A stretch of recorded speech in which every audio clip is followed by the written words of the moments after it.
Hello and welcome back to the podcast of Audiogame Association. I'm Marta and today I'm here with Luca Contato. Hi Luca. Hi Marta. Luca is the founder and CEO of Rising Pixel, a dedicated team focused on games, software, design and IT. Today we're talking about Rising Pixel and one of their games, Space Wave Race. A new update of this audio game is available, so check it out. Well, let's talk about all these things. First, usual question. Can you introduce yourself? What are your main interests, Luca? I am the founder and CEO of Rising Pixel. More suitable definition of me is I solve problem with games. I am Italian, so sorry for my Super Mario accent, who moved abroad in a Canary Island to open my game studio, Rising Pixel. My main interests are design and development of games. I'm a hobbyist musician, and I spend a lot of my free time randomly browsing Wikipedia. And I always put a lot of effort into accessible games and audio games in particular. So, what do you like about audio games?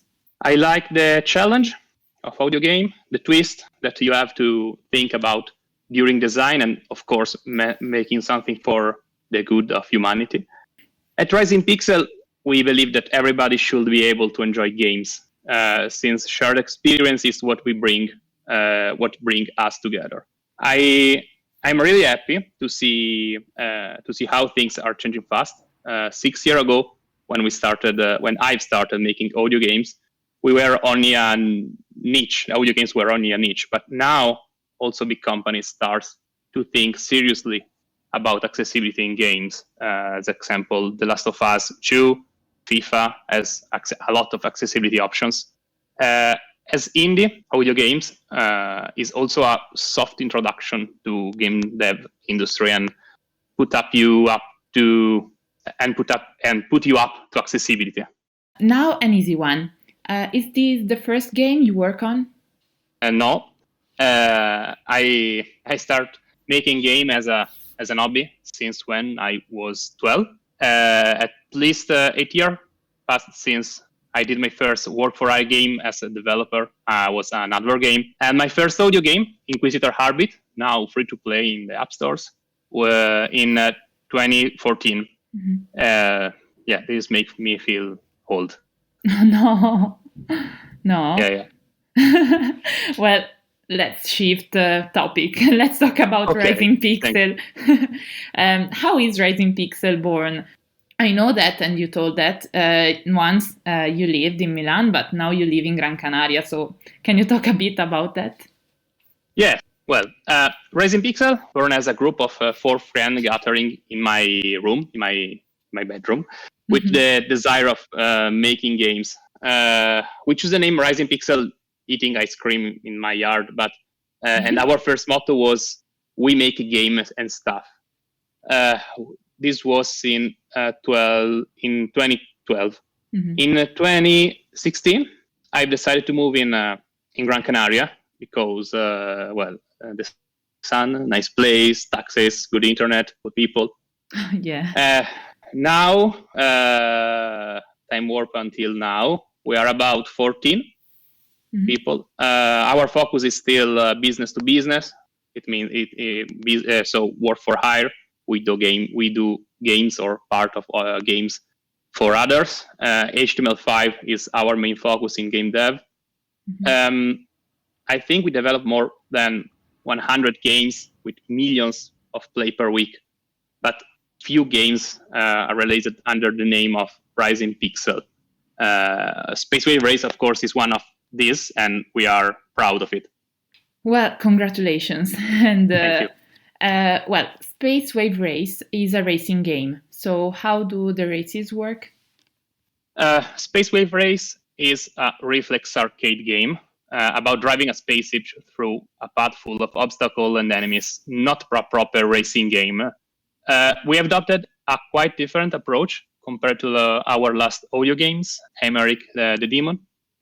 In Emeric, we created one of the bigger audio game ever, with a lot of interaction, stories, dialogues, mechanics. But this time, we we didn't exaggerate too much with complexity. Instead, we focused on few inputs, simple mechanics, but with a comprehensive experience to maximize gameplay, and with the right synthwave atmosphere.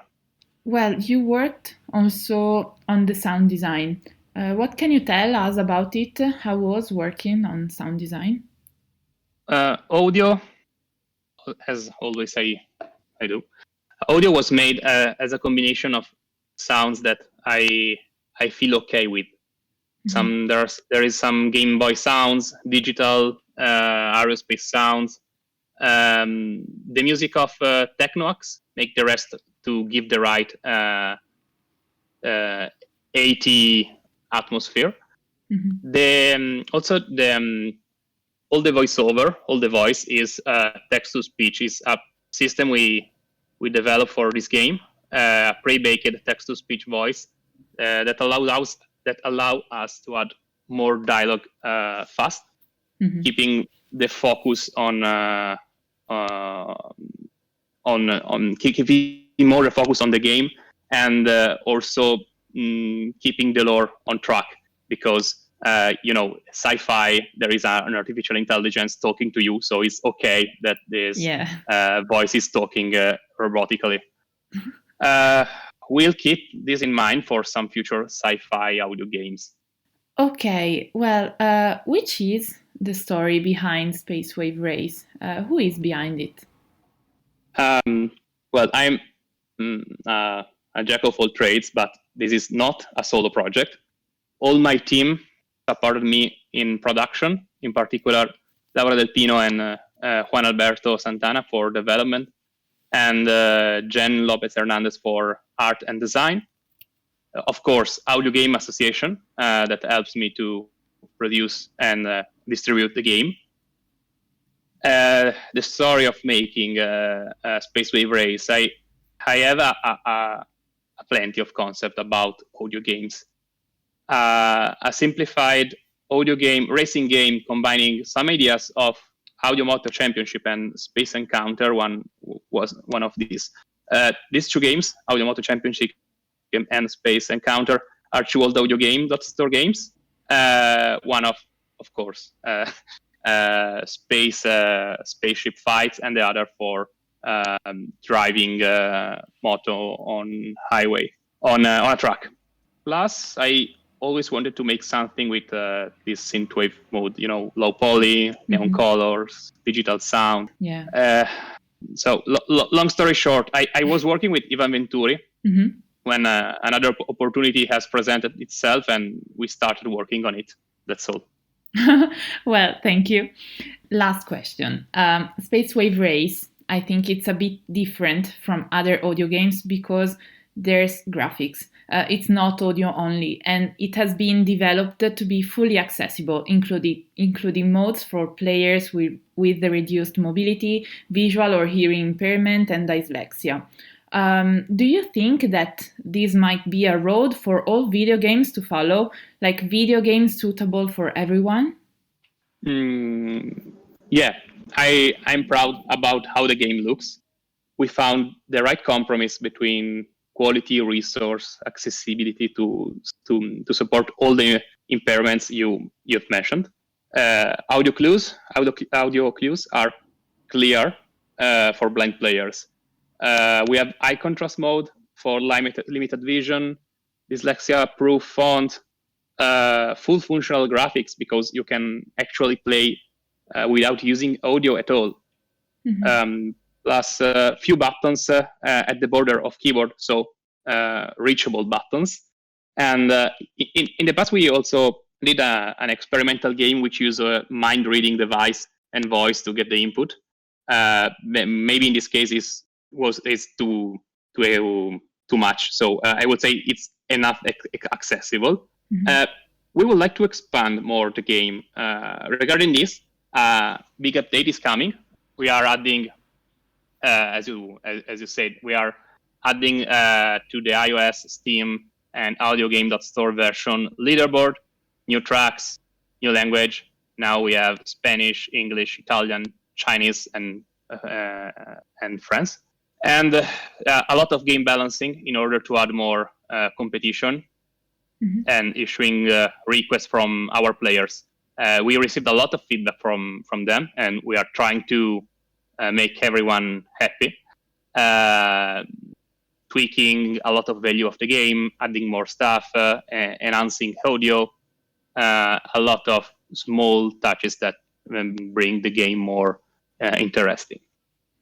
The second part of your question was, the video games suitable for everyone is the future. Yes, as I mentioned before, The Last of Us 2, FIFA, also some recent Star Wars games have a lot of accessibility options. But the quality and the size of production depends on how many players will support and buy audio games. So long live to audio games. Yeah, for sure. And I really agree with you, and I'm happy to hear that. So you all can find Space Wave Race with its new update and all its enhancement on Audiogame.store, Steam, Apple Store, and there's the link in the description. Thank you very, very much, Luca, for being here. Thank you, Marta. It has been a pleasure. And thank you all for listening to this episode of the podcast of Audiogame Association. And goodbye till next time. Bye. Bye.